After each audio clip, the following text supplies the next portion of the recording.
think you could secure those windows? And you'll alert me if anything scary comes close to the cottage? Oh, who am I kidding? When something scary comes close to the cottage, please tell me my hiding place is ready. Oh, look, you filled it with everything I need to survive this awful night. Thank you. Thank you all. Now I don't have to step a hoof outside until this whole thing is over. Oh no, you don't have any carrots? Do we have any other fresh veggies you may enjoy? Or maybe some hay? But that means I'll need to go out on Nightmare Night.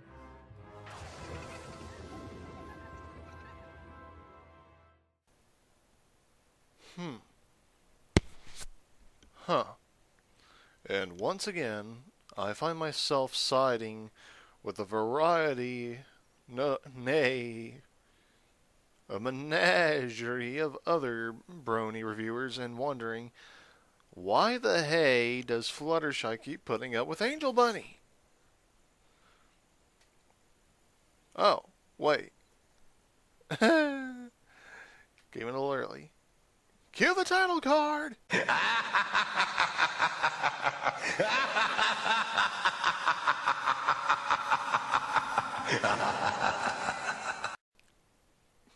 Greetings, every pony, and welcome to the Moonshadow Mystery channel. And as you surmised from the little clip, well, and from the title card, welcome to the long-awaited past due review of My Little Pony, Season 5, Episode 21, Scare Master.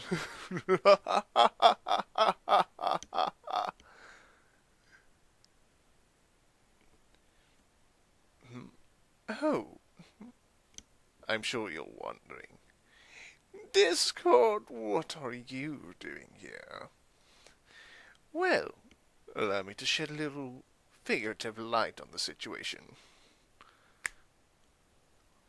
That's better. Greetings, every pony, and once again, welcome back to the Moonshadow Mystery channel. And today, we're coming at you, not from Ponytown, aka Ponyville, but instead, we're coming into you from the nearby village of Trotsdale. The Foggy Bog is all part of their Nightmare Night celebration ambiance. If you wouldn't mind, hold on just a split second while I get the old aura running. Come on, light up. Ah, there we are. And now, much like the Pokemon Ditto before me, I must use Transform in order to get into my Nightmare Night costume. And that's much better.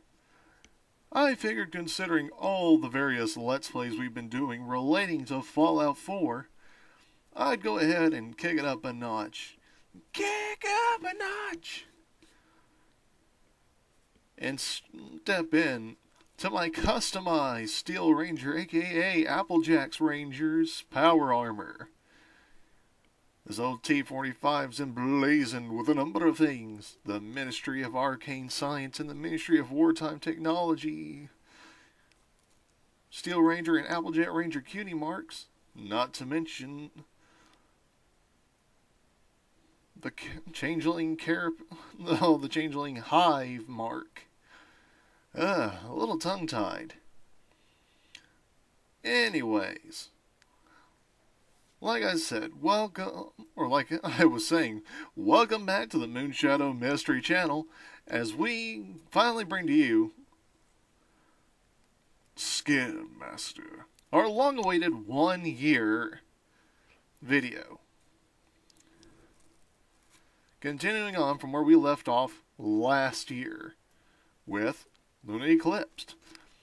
And as you saw at the clip before the title card, today's episode starts off with Fluttershy preparing for her usual routine of hiding out for Nightmare Night, only aided by her animal friends, who I must say are probably the best friends she has aside from the main Sex and Spike.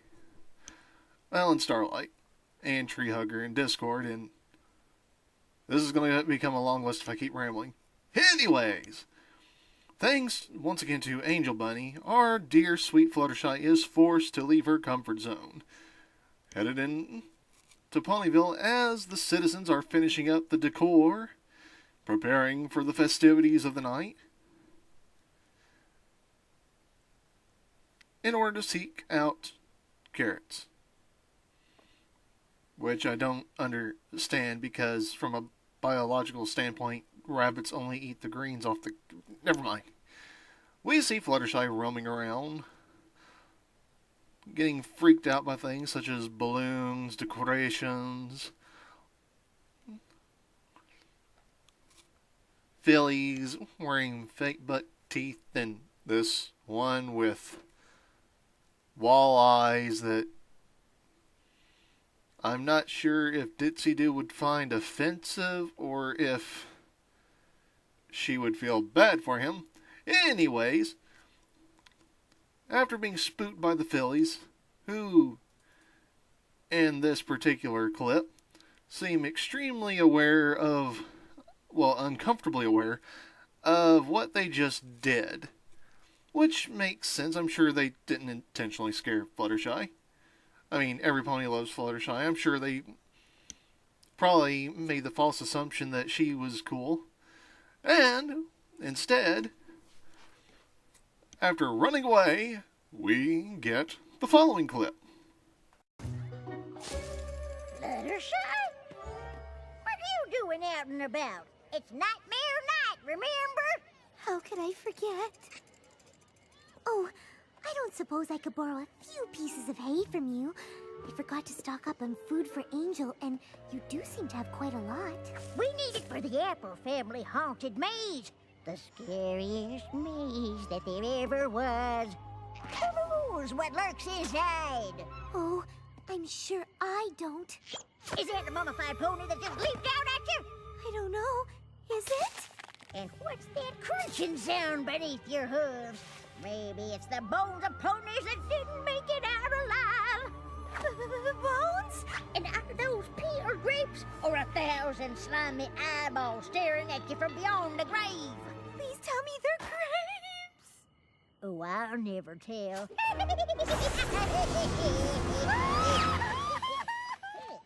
wonder what got stuck in her craw.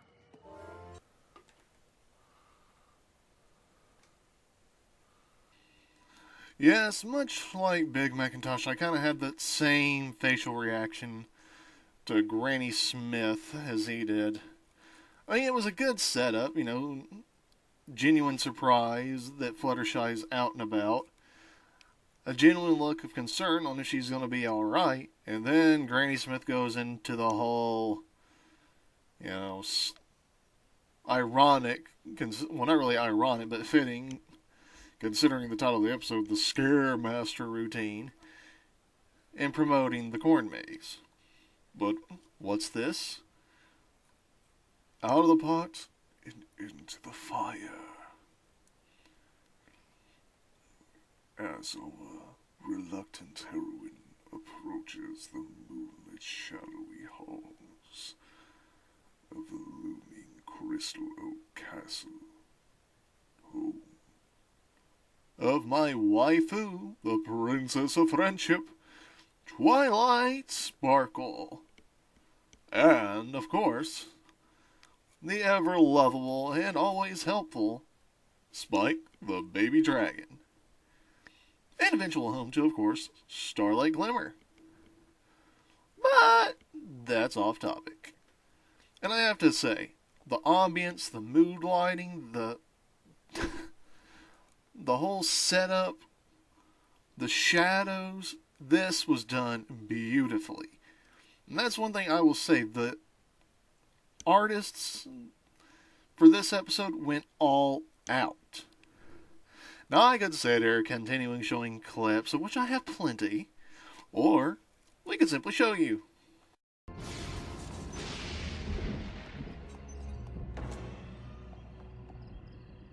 Twilight? Hello?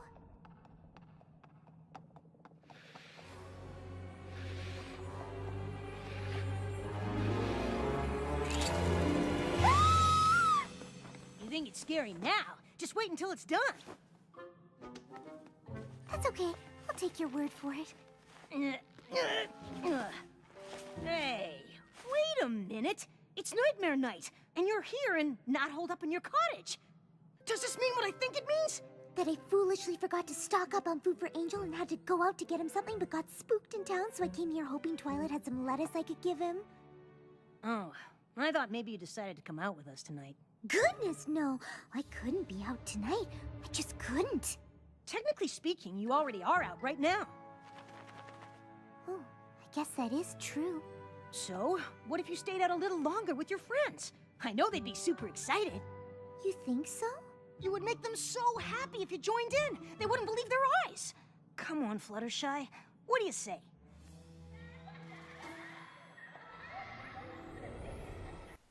Oh, okay. Now, let me just start off by saying, once again, just like the criticism I had with Luna Eclipsed, Spike, I get that you have a deep sense of respect for your dragon heritage. But at the same time, we've seen you imagine yourself as a knight in shining armor. And I'm sure Applejack's Winona would be more than happy to put on a little costume and play the part of your steed. Why do you keep going with the dragon costumes? I mean, don't get me wrong, I give you originality for doing a two-headed look. Anyway, nitpicking on Spike's costume aside, I feel it necessary to point out that Season 5, in my personal opinion, was the true start of Spike really coming into his own as a support character. I mean, sure, we saw lots of instances of him doing his best, and admittedly, Season 5 also has one of the worst instances of Spike taking things too far with Princess Spike. Mind that it wasn't entirely his fault. But I love this. I mean, the brief look of disappointment aside, Spike genuinely having that hope that maybe Fluttershy had started coming out of her shell and picked this particular night to be with her friends was just beautiful. And him being so supportive and so understanding is just amazing. The only thing that makes me puzzled is I wonder if Angel didn't have this in mind when he was being such a nitpicking little furry pain in the flank over the carrots. I mean, we've seen him be nitpicky about food before. But again, bunnies don't actually eat the carrots, they eat the greens. And as far as Fluttershy asking about lettuce, we all know that he would have just kicked her out the door and forced her to stay out until he got what he wanted. Once again, why does Fluttershy put up with this? Anyways, as we move on, we see the main six, or the rest of the main six rather, gathered up in the library, telling spooky stories. Or at least their versions. In Pinkie Pie's case, stories about balloons being deflated. Mind every pony gets a good chuckle out of it. And then we go to Rarity, whose attempt was so poor I didn't bother to remember it. But then when Fluttershy shows up, we see Pinkie legitimately startled. The lights flick on, and everybody is all joined together, and they're being confused as to seeing Fluttershy. Fluttershy explains that she's decided that she's going to stay out and join them for Nightmare Night. To which Rainbow Dash naturally has a sarcastic response, which I will not quote. But, of course, we get the look from Rarity on why aren't you being more supportive, darling? To which rainbows are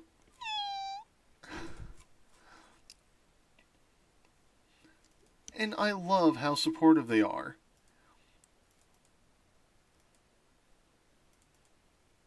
And all the cute little expressions and faces. It's a sheer delight, especially seeing all of them and hearing all of them mention the various different things that make Nightmare Night so enjoyable. And knowing exactly when to back off when Fluttershy is looking uncomfortable. But this right here, this determined look, I love it.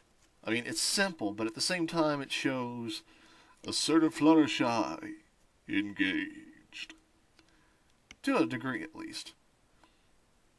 Then everybody's celebrating. We see Fluttershy drop down and offer this adorable little expression before crawling off. And what's this? TP! And it's the Cutie Mark Crusaders. I might expect something like this from Scootaloo at least. I can definitely see Apple Bloom join in, but Sweetie Belle? Do ye have a death wish, child? Now, I feel it necessary to point out that this specific episode leaked on, I'm trying to remember when it leaked on, iTunes, I think, a month ahead of time when this episode first aired. So it actually unintentionally aired prior to the CMC getting their cutie marks.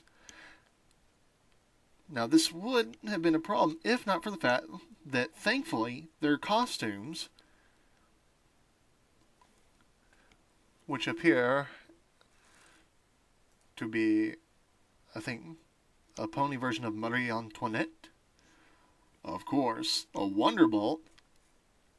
I love how Scootaloo is aiming high and really trying to emulate Rainbow Dash and a duck-billed platypus. It's a platypus. They don't do much. I'm not sure if that was a subtle nod to someone from Phineas and Ferb who used to work on the show before it finally ended its long, amazing run, only to be replaced with, eventually, Milo Murphy's Law, which is actually a pretty good series. I really should think about reviewing that at some point. I mean, it's voiced by Weird Al Yankovic, aka Cheese Sandwich, so definitely is a brainchild worth looking at. Anywho, this is just surprising, because usually you wait until the night before Nightmare Night. I mean, seriously. Tartarus Night. You don't do this stuff the night... never mind. Anyways.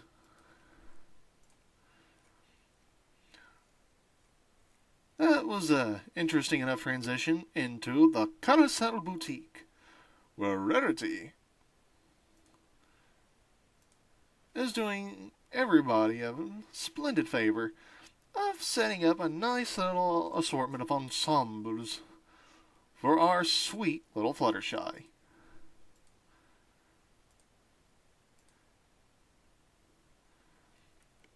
Again, why say it when I can show it?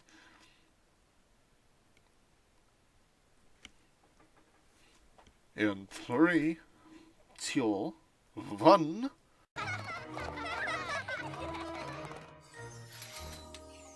Mummy?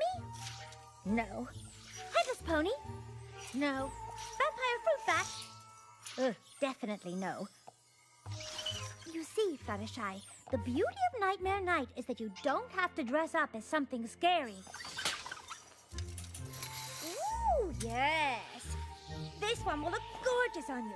Period costumes are all the rage this year. What, no good? What if we encounter something terrifying and need to get away quickly? All those layers could slow me down, or worse, make me trip. Oh, I never considered that. Never fear.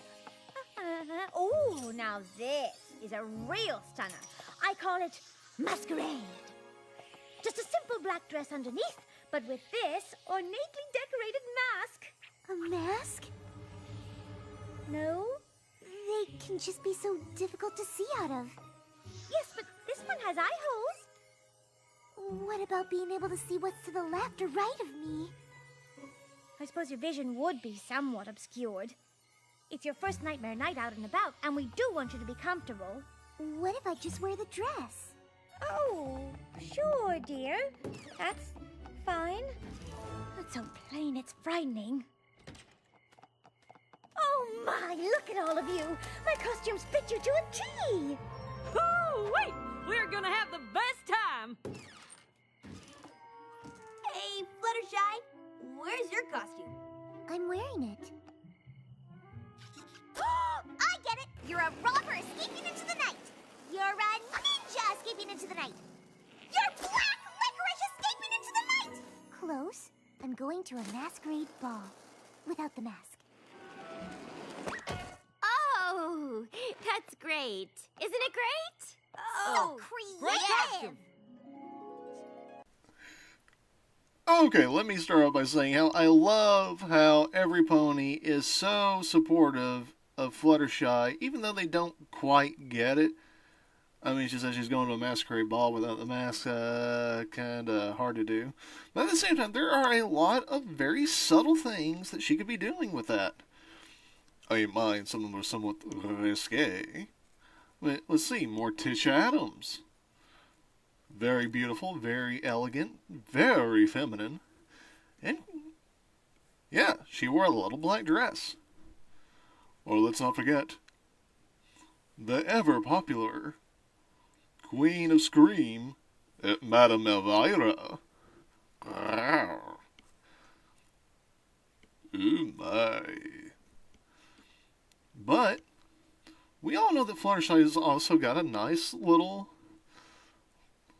place in her heart for the subtle beauty. So maybe just an old-fashioned lounge singer. I mean, there's a lot of different options she could go with. But I like how Pinkie Pie's tossing out these various little ideas that could work with it. Even though none of them really were what Fluttershy had in mind, I like how Pinkie's at least going about it. And let's not forget this. The not-so-subtle bit of foreshadowing, but at the same time, amazing little reference to a Season 4 episode, The Vampire Bat Pony. A.k.a. the Vampire Bat Pegasi. Bat Pegasi is the technical term, the official technical term, for Pegasus ponies with bat-like wings and ears. The Royal Guard for Princess Luna are Bat Pegasi. And you have to wonder, which came first, the costume or Flutterbat? I'm guessing Flutterbat, since we're in Carousel Boutique, and everything in the Carousel Boutique is from one of Rarity's lines. I'm sure that she somehow got inspired from the Flutterbat experience in Season 4, from the episode Bats, to create this simple but spooky little outfit. Honestly, if I was Fluttershy, I'd be quite, proud and maybe a little bit embarrassed to be the inspiration for something like that. And then there's this. It happens more than once in the episode, and I understand Fluttershy not wanting to say anything, but I've got to. Rarity, I know that you're all for the dramatic, but when you know your tail is very flexible and you move with such intensive motion, you have to take these kind of things into consideration. I'm just glad it only happened like twice. And she does get her comeuppance from it later on. I know a lot of ponies point this out. Fluttershy being so paranoid of all these different things and how it's almost like she's regressed. No, you have to stop and consider that from her personal experiences, from which I'm sure she's gathered many, all these things she's worried about at one time or another has probably happened on Nightmare Night. Maybe not necessarily within the context she says them, but I can understand her concerns. I'm honestly just proud she's stepping out of her comfort zone in it all. And then, oh, this! The big reveal of every pony else's costumes. I mean, we already saw Rarity in her Myrrh pony costume. And considering the movie that just came out this month, a couple weeks ago, that is some very intensive foreshadowing. I mean, 2 seasons of foreshadowing. I mean, not near as intense as another one, but okay. But I love this. Starting with Pinky, she is a 80s era roller pony, and that kind of makes me wonder, is it like a late 70s, early 80s? I mean, is she supposed to be a pop star pony? A roller derby pony? Part of me wonders if this doesn't somehow tie in very slightly to the Equestria Girls musical shorts. Specifically Friendship Through the Ages, where she has the pop star bit. Maybe I'm thinking this through. And oh, Princess Twilight. Very kawaii desu. Definitely still harboring a little bit of a flame for Flash Century, I see. That, actually, now that I look at it, I'm not sure if that costume came from Rarity, or that was left over from when they did the Hearthswarming Festival. Then, Space Ace Rainbow Dash. We all know that there is a certain level of technology existent in the pony world that we just don't really see a whole lot of. So, pony astronauts? Possible.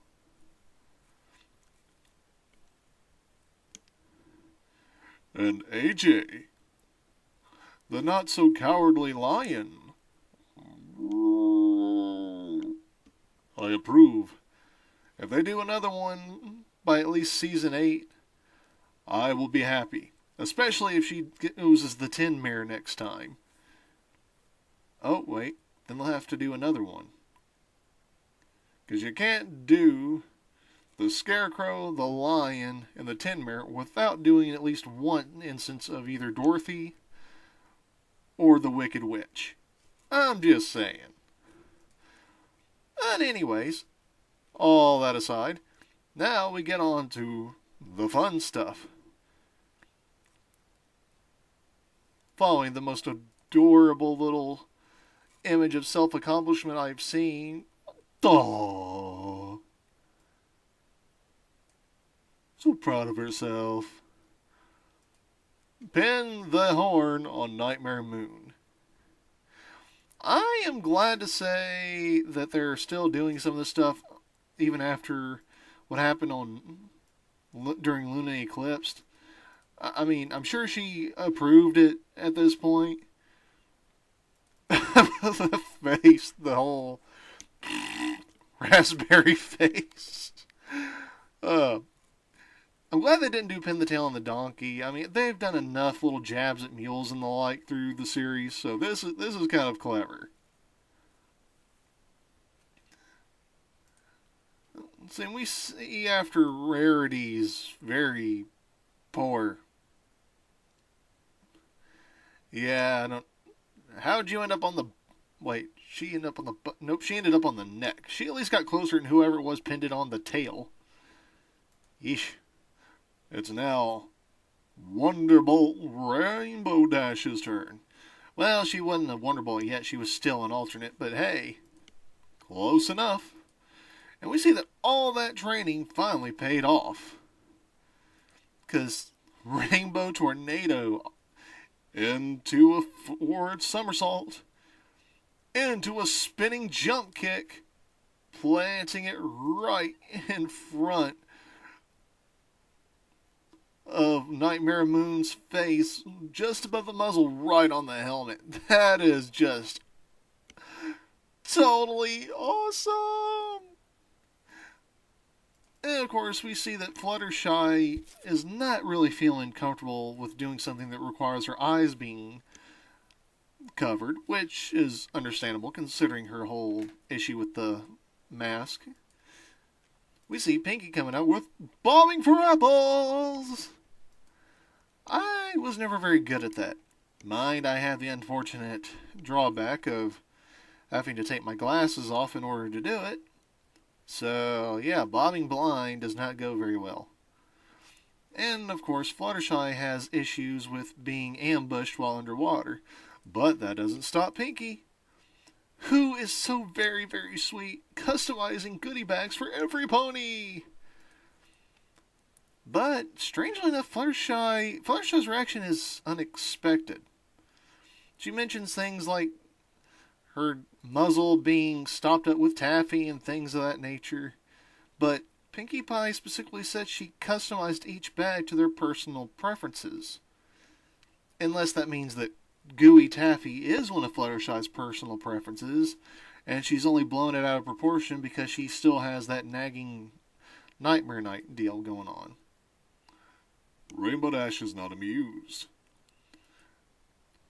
Fluttershy is definitely feeling pretty low at this point. Feeling like she's ruining everyone's good time. But Twilight, being the friend she is, points out this. Maybe Fluttershy should do the scaring. Rainbow laughs before realizing that was a genuine thing. And every pony gives her the glare except for Fluttershy. Good on every pony. I mean, disapprove Pinkie Pie. I'm just going to say it. I've seen a disapproved Pinkie Pie in previous seasons. I do not want to disappoint Pinkie Pie. No! Disappointed Pinkie Pie is not a pony you want to have in it. I mean, it's just not a smart call. After mulling that over a bit, Fluttershy decides it's worth a shot and asks every pony to meet her at her cottage. And then we get the following scene, which is loaded with all kinds of sweet little Easter eggs, not really to My Little Pony per se, but, well, just wait and see.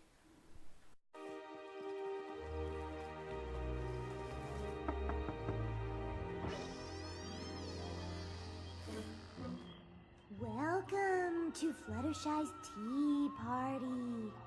Did she just say tea party? It sounds like it's a scary tea party. Have a seat.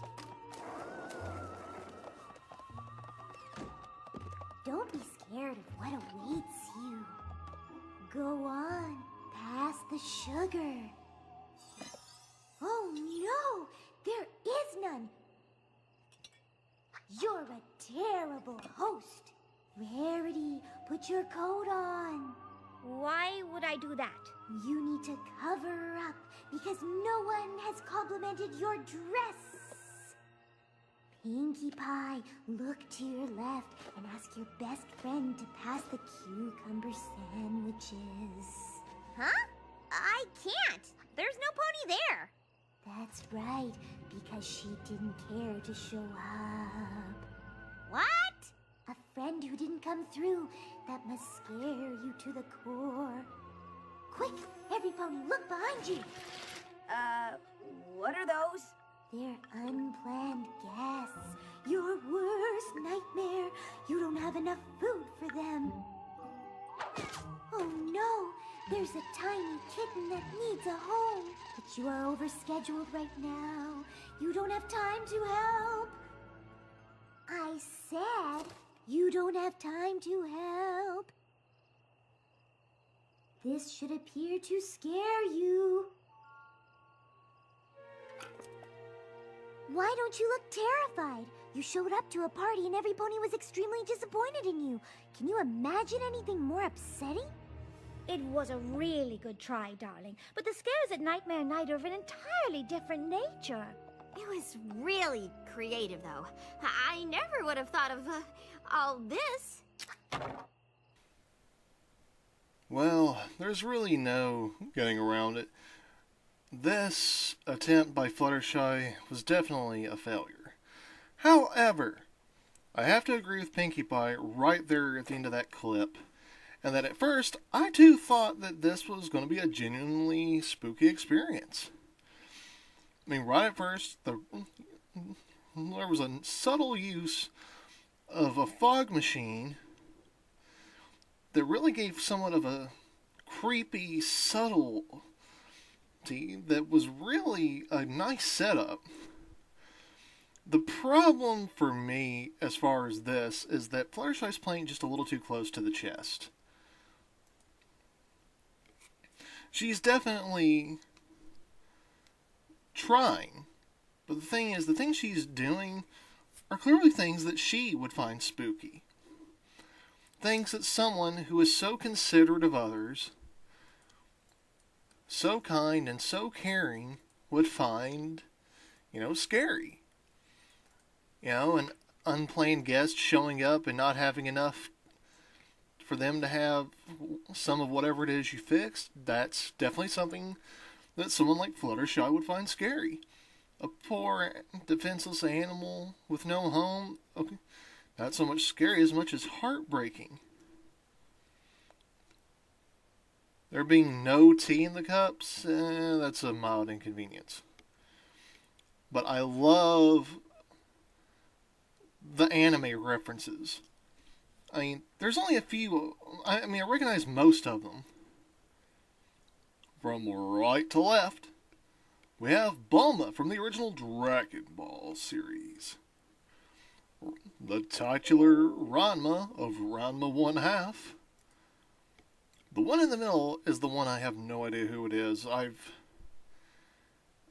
heard it pointed out to me before and I can never remember it.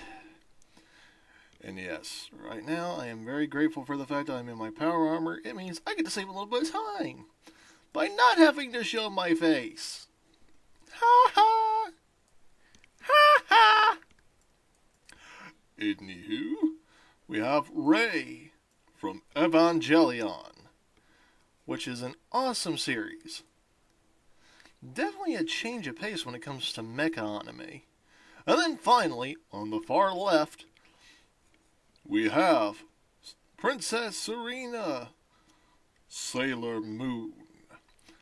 Fighting evil by moonlight, winning love by daylight, never running from a real fight. She is the one named Sailor Moon. Huh. Am I the only one who just suddenly thinks that it would be totally awesome for Princess Luna to show up randomly for Nightmare Night dressed up as Sailor Moon? I mean, seriously, I would love to see that. That would be totally awesome. That would be absolutely fan-blasted-tastic. I have no idea who Princess Celestia would dress up as, though.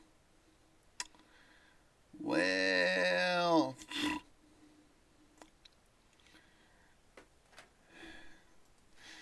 anyways, we see that Fluttershy is a little down on herself, and of course, that evil Hassenpfeffer, that maniacal rabbit, decides to put his furry foot down and point out to Fluttershy that she wasn't really doing as well as she could have.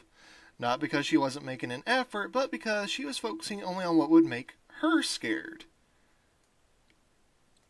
Which, speaking personally, anytime you want to scare somebody else, it's always a good idea, in my personal experience, to start off with things that you would find scary for inspiration and then work from there. And then it happened. Angel had an idea. A terribly nasty, awful idea.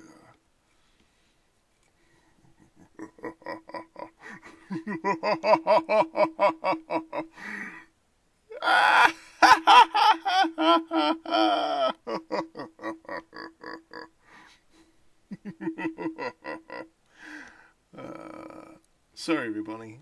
I couldn't resist.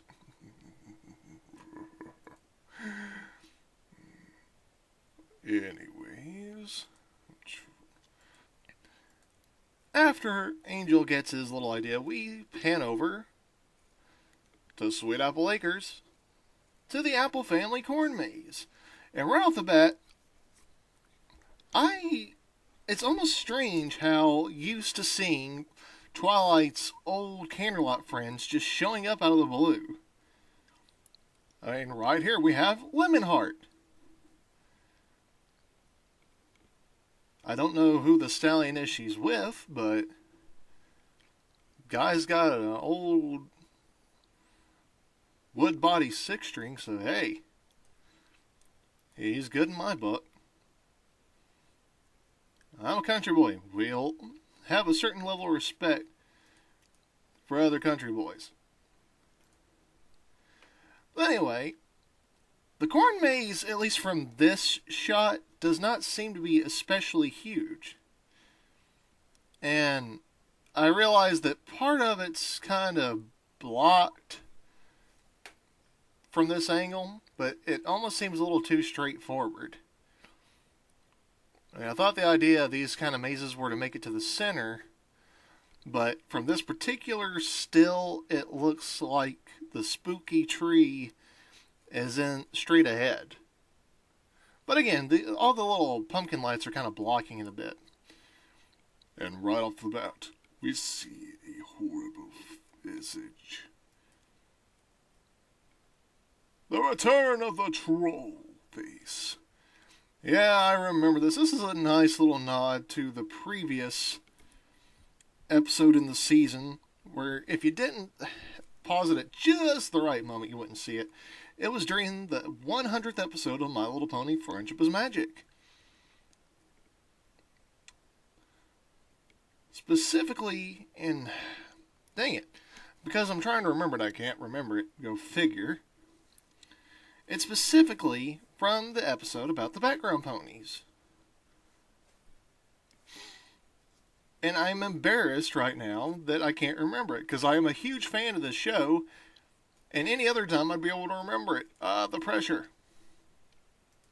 And we see everybody freak out a little bit before Granny Smith in horse mask points them into the maze. And right away I get a Children of the Corn vibe. Not good. But they step a few trots in, and then the camera pans out a little bit. And we get to see a few little Easter eggs. We get to see who I think is Carrot Top, with some of the other gardening ponies trotting their way up. And I can't really tell what Carrot Top's dressed up as. Looks like a devil. Huh, classic. So we got a devil, a ghost, and a bee.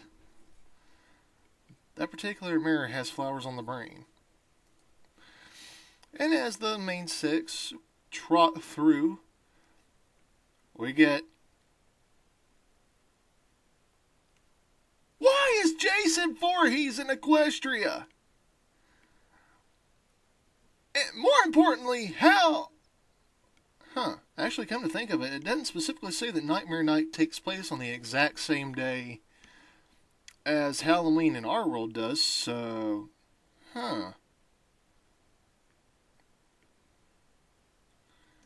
Touche, Riders, touche. Still, Jason Voorhees pony. That's a dark reference for this series. Then, out in the shadows late one night, my eyes befell a scary sight. For a monster from the slab began to rise, and suddenly, to my surprise, he did the mash. He did the monster mash, the monster mash. It was a graveyard smash, and in the mash, It caught on in a flash, and then a mash. He did the monster mash. Hey, yup. And unfortunately for poor Big Mac, no pony thought he was scary. I actually felt bad for him, because he was doing his very best to stay in character. And then, I mean, that expression, that's just heartbreaking. I mean, that's almost as heartbreaking as the expression he had in Sister Hoof Social, where he felt like he was letting Apple Bloom down. That pulls at the strings. But then we get these looks, and then bones. And of course, Rainbow Dash has to be that pony. You know, the killjoy, the one who ruins it for everybody by trying to be a little too cool, trying to act a little too smart. I've unfortunately been that pony unintentionally. And like Applejack says in this still, try and keep up the mood, would ya? We see these ponies trotting along and then into the darkness. I see you. I'm not sure what they made these eyeballs up, but kudos on the diversity. I've seen a lot of people do this, and they just kind of get lazy with it. They paint everything like one way. But you got a lot of variations. You got like fuchsia, lavender, aqua, cantaloupe, lime. I mean, you got a lot of variety in colors here, so kudos on that at least. I mean, unfortunately, the light from Brady's horn is just bright enough that you can see the string and ruin the ambience, but it does spook them enough that everybody runs out, but then kind of laughs after they are out. And that's kind of sweet. Except for Rainbow Dash, who for whatever reasons decided she's too cool to walk. I mean, don't get me wrong, there's a certain coolness to the fact that, hey, astronaut in zero gravity, but strangely enough, Pinky seems to be the only one who's not laughing. My guess is something about it is genuinely terrifying. And then right here, the evil little Hossam Pfeffer's shadow. Which, you know, this almost would lead me to believe that maybe Angel Bunny is responsible for the little pony of shadows, evil-looking shadow in the Castle of Two Sisters back in Season 4. Just being a little troll. But that's just me being biased. But then everybody starts being genuinely scared as they cross around this corner to see the spirits of the undead.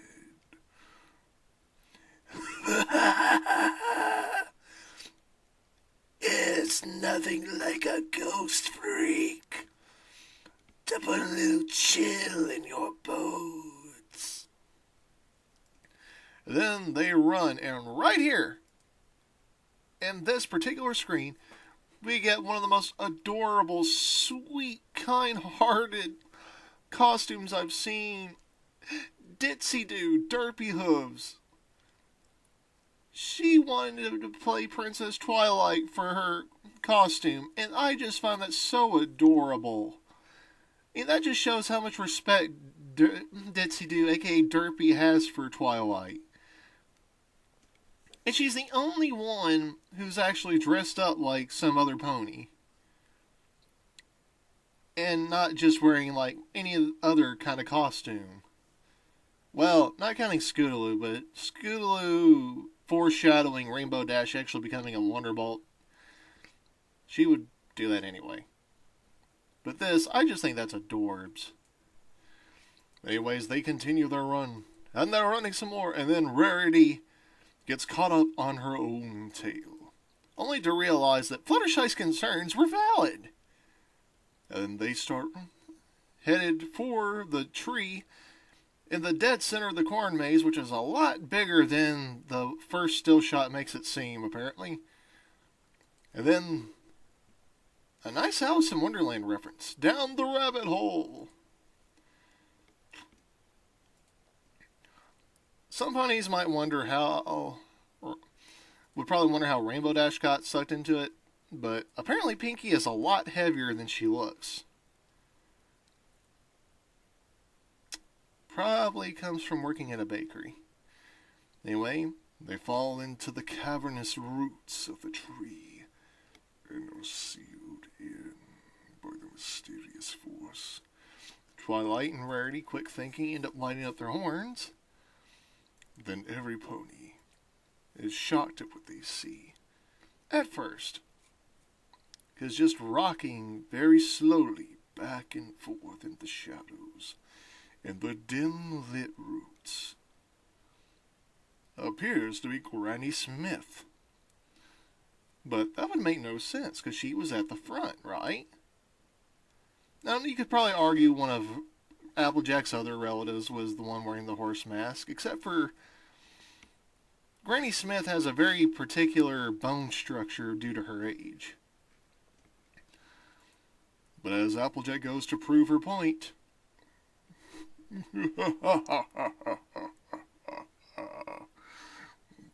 fatality.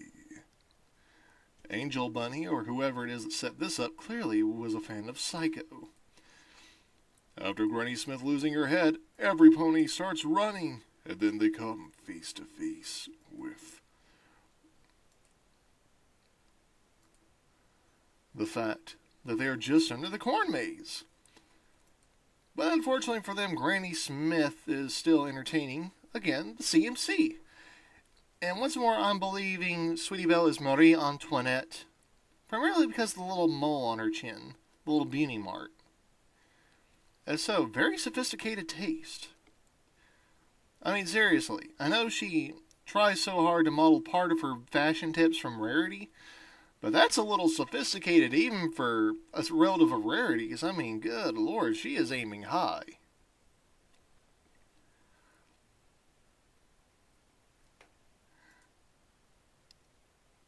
But thankfully, the CMC do at least give Big Mac a little bit more of a happy kind of scared than what the main six did. Well, Sweetie Belle and Apple Bloom do. Scootaloo, as we all know, is a little more easily frightened than what she'd like every pony to believe.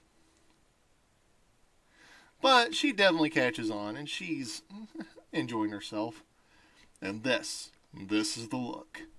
The look of desperation. When you realize no pony can hear you scream.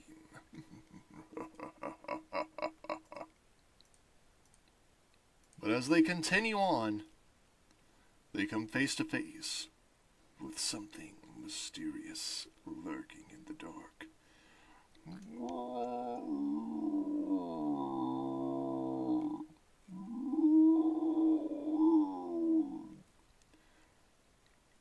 The creature from the Black Lagoon. No evil, more foul.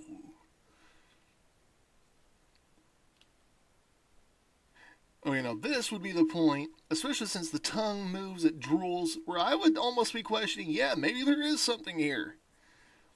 I mean, giant strange fish creature. Yeah, definitely a scream-worthy thing.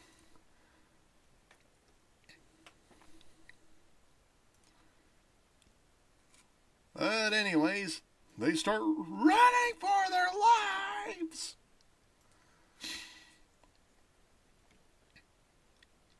They keep running, running, running, running, I keep running, running, running, I keep running, running, running.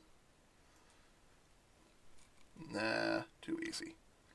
They keep running me, running me, running. Anyways, they eventually end up caught. Not by the bear. Oops, spoiler alert. Not by the creature of the Black Lagoon, but by a freakishly large spider web. Okay, this would be the moment I wet myself. This would legitimately be the moment where I would have to apologize to Rarity for ruining her costume. Because this realizing I am stuck in a spider web in the dark as a giant fish monster is charging at me to eat my face, is a moment I would soil myself. Legitimately. I am arachnophobic. Now, I want to clarify, I am arachnophobic towards spiders, specifically. And two particular breed of tailless scorpions which look a lot like spiders. But otherwise, ticks and scorpions don't really bother me none. Spiders, on the other hand, that's a whole different thing. Now, I'm sorry for shouting, I am. But for me, that would be crossing the line.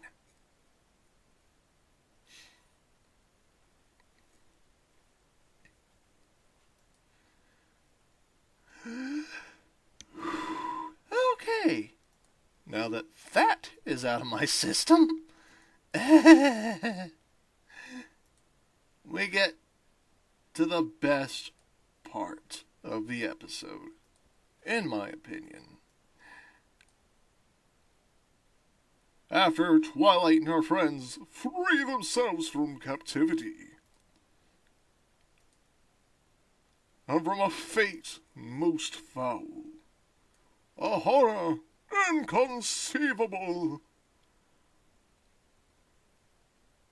they run like the wind, for what they feel is the exit and their salvation.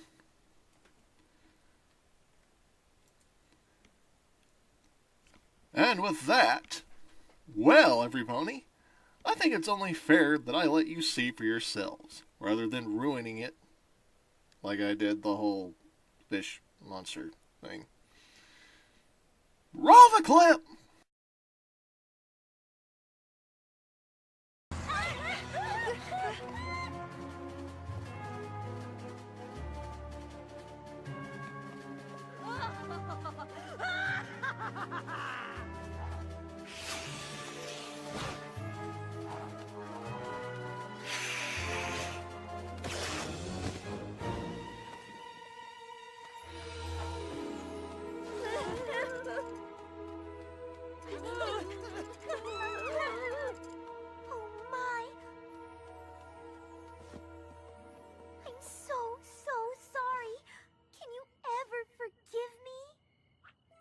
Fluttershy?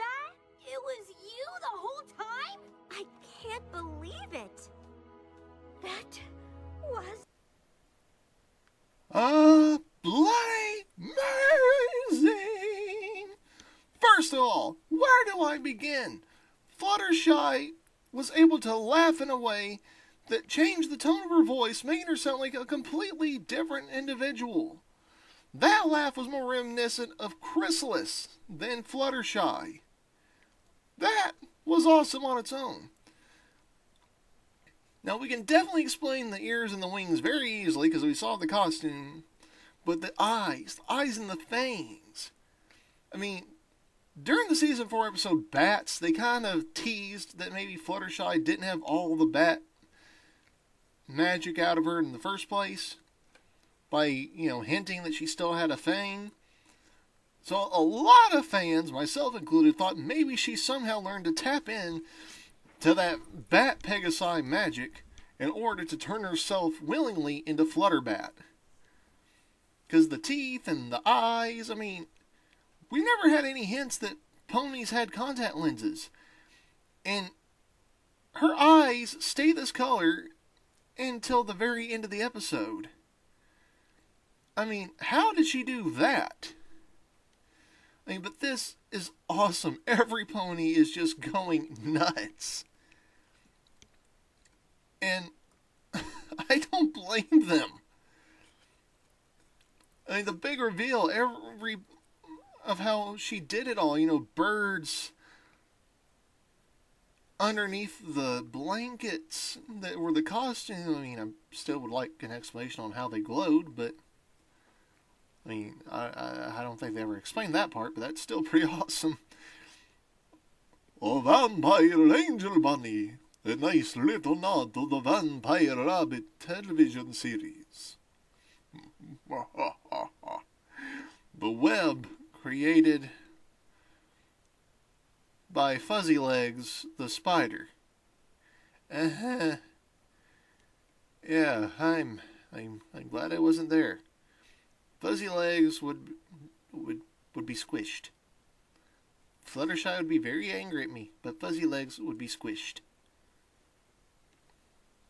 And then, of course, Harry the Grizzly Bear wins the Oscar for Best Portrayal for his role as the creature of the Black Lagoon.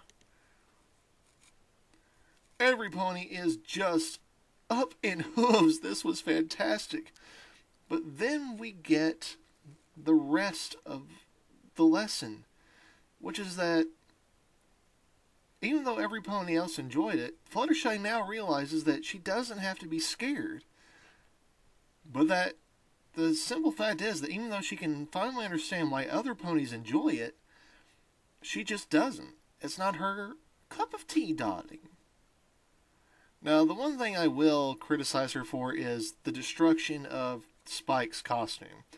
Despite how unoriginal it is to just basically be a two-headed version of himself, he legitimately put in work into that. I mean, it's nowhere near as, detail-oriented as his original dragon costume. But, he put a lot of claw work into that. So ripping the second head off and destroying it was going a little far for the prank. And that's really the only thing I have to say about it. But seriously, Fluttershy acknowledging the fact that, yeah, she's good at Nightmare Night, and she can enjoy that her friends love it. She just doesn't want to participate because it's just not what she wants. And what she would rather have is just a nice cup of tea, a good book, and a little quiet time with her fuzzy animal friends, instead of out and about in the spookiness of the Nightmare Night. And that, every pony, is Scaremaster. What do you think? Was this past due review worth the wait? Did every pony out there have a good old time? Did you like this episode as good as much as you did Lunar Eclipsed? Or did you like it better? Or did you like it less? Let me know your thoughts down below.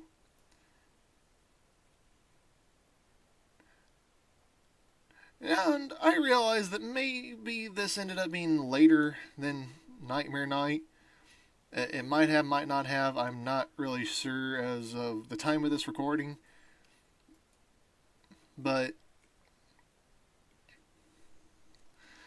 I'm doing my best to piece all this together by hoof, myself. So, yeah. I did what I could to try and get this out as close to Nightmare Night as I could, just like I did last year. Now, I don't know as of the recording of this if I managed to get it in time or if it was late. But, I can at least say this. We tried, every pony. I know I'm still behind with the Changeling video, but there's a lot more involved with that. Considering my reference images, I'm having to make sure all fall within the public domain thing. That's a pain in the flanks by itself.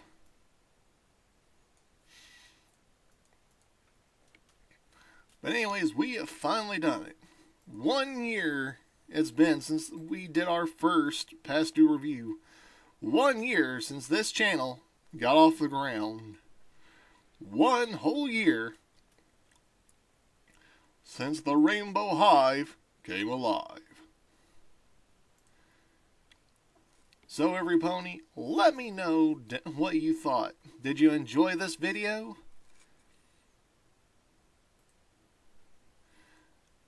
Did you enjoy this review? Did any of my thoughts coincide with yours? Was there something that maybe I missed?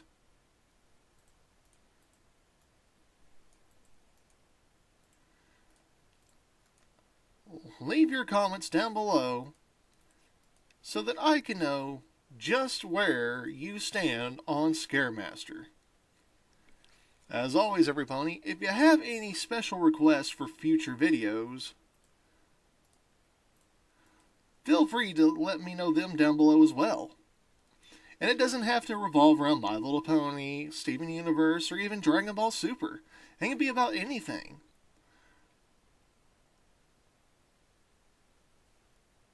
But tell me, what do you think? Was Scaremaster a worthy successor to the Nightmare Night specials?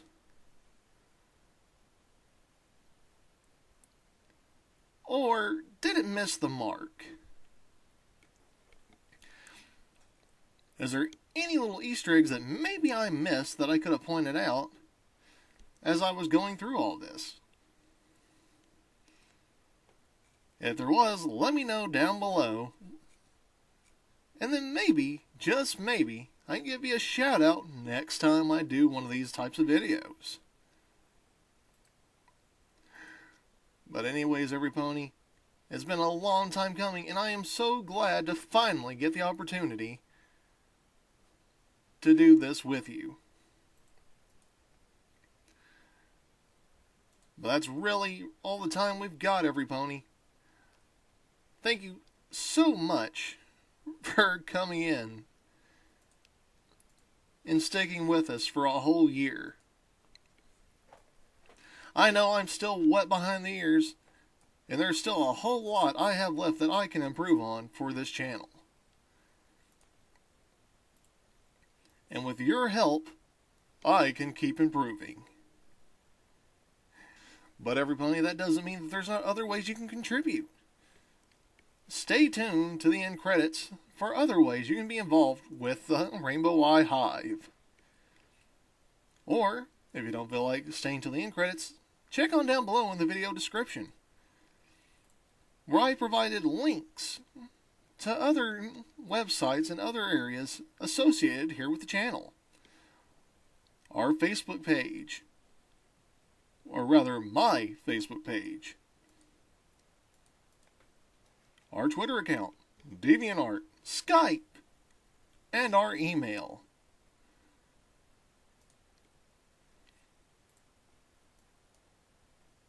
And of course, every pony, if you have any creative comments, suggestions, questions, or anything else, let me know down below. Or if you'd rather remain anonymous, you can always email me, Skype me, Twitter me. I'm more than happy to take the time to read and respond to whatever you decide. And of course, if you have fan art that you'd like to submit, either for future content of my OC, etc., send me it. Link it to the comment section. Send it to me through one of the provided links. Just make sure whatever you do, you provide a link to the original. And of course, provide a name that I can associate it with. That way I can give you proper credit. Like all of you know, I do all the art, well, not all, but I try to do most of the artwork for my OC, the editing work for the channel, the voiceover work, etc. my own self. Which is unfortunately why this may or may not have ended up being later than intended. Well, that and the issue I keep having lately with technical glitches and with very slow upload times for reasons I have no idea. But anyways, every pony, thanks once again for tuning in. I hope you enjoyed this past due review of Skin Master.